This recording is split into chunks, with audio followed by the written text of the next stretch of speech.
Welcome to Module 6, Equipment States, Modes, Priorities, and Safeties. In this module, we organize control logic so the BAS always knows what the equipment is doing, why it is doing it, what has priority, and how it should recover when something goes wrong. Many difficult BAS problems are not caused by one bad block of code. They happen because several pieces of logic are trying to command the same equipment at the same time. State-based design makes the operating reason visible, testable, and safer to maintain. Our learning objectives are about clarity and reliability. You will separate state, mode, command, permissive, interlock, safety, and alarm. You will design modes and transitions so equipment does not live in a hidden mix of occupied, warm-up, shutdown, and maintenance logic. You will define priority hierarchy, timeouts, retry limits, lockouts, restart behavior, and recovery paths. Most importantly, you will learn how to commission every important transition, not only normal operation. The core concept is that a reliable sequence makes the equipment behavior explicit. State tells us what the equipment is doing. Mode tells us why it is operating. Priority tells us which command wins when several demands exist. Recovery tells us what happens after a failure, timeout, lockout, power loss, or manual reset. This prevents hidden command paths and makes the BAS easier to commission, troubleshoot, and operate. State-based design matters because many BAS outputs can be influenced by several routines. A fan may be requested by schedule, warm-up, freeze protection, smoke mode, operator override, or demand limiting. If those programs write directly to the output, the final behavior may depend on hidden execution order or priority arrays. The state-based sequence selects the active state and operating reason first. Then it commands the equipment in a way operators can see and commissioning can test. State and mode are often mixed together, but they answer different questions. State describes what the equipment is doing: off, starting, running, stopping, faulted, emergency, or maintenance. Mode describes the purpose: occupied, unoccupied, warm up, cool down, purge, smoke control, or demand limit. A unit may be in the running state while serving different modes. Separating these ideas makes the logic easier to test and easier for operators to understand. A complete state is more than a name. It has entry conditions, actions while active, exit conditions, timeout behavior, alarms, and recovery. For example, a starting state may command the fan on and wait for fan proof. If proof appears within the allowed time, the unit transitions to running. If proof does not appear, the sequence transitions to fault and generates an alarm. Without a timeout, the BAS can wait forever in starting while the building is not actually operating.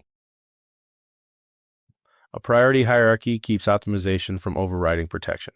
The exact hierarchy depends on the project, but the concept is consistent. Approved life safety or emergency control is highest. Equipment protection comes next. Authorized test or maintenance control must be controlled and visible. Normal operating mode follows. Reset and optimization are lower-level strategies. Default command is last. Every output should have one understandable final decision and a visible active source. These four terms are often used loosely, but the difference matters. A permissive must be true before operation may begin. An interlock coordinates one system with another. A safety protects against injury, unsafe conditions, or equipment damage. An alarm tells someone that action or awareness is required. The alarm is not the protection. Protection must act independently of whether anyone acknowledges the alarm.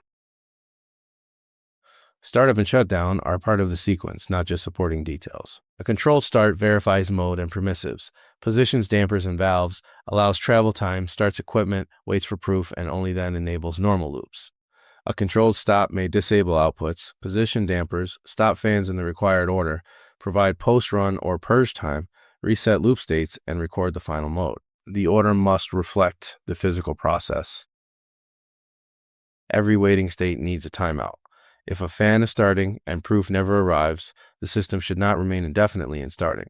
The sequence needs a maximum wait time, retry policy, alarm, lockout decision, manual reset requirement, and a safe condition while the problem remains unresolved.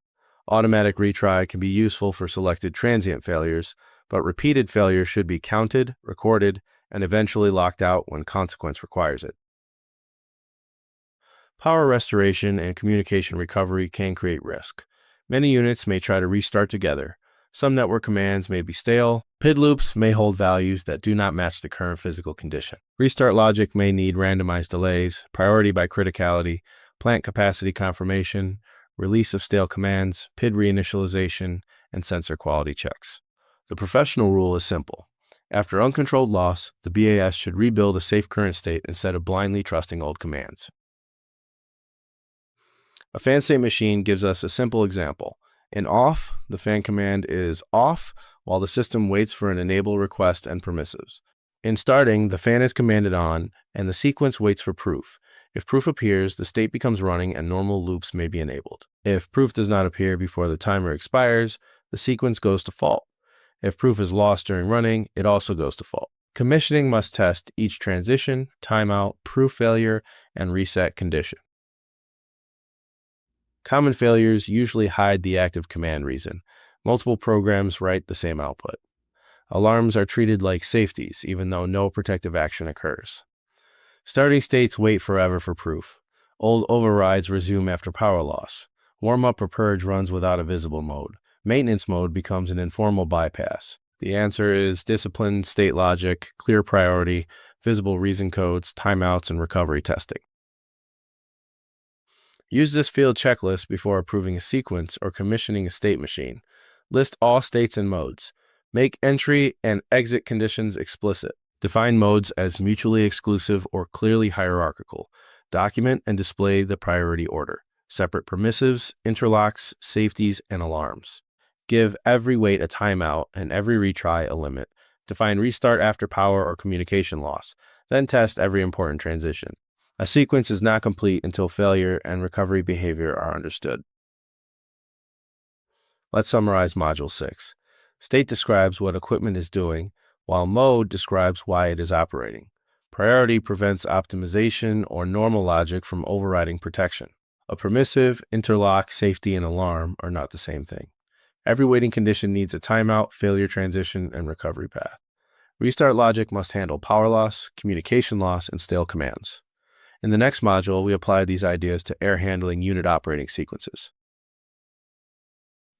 Before moving on, pause and check your understanding. What is the difference between an equipment state and an operating mode?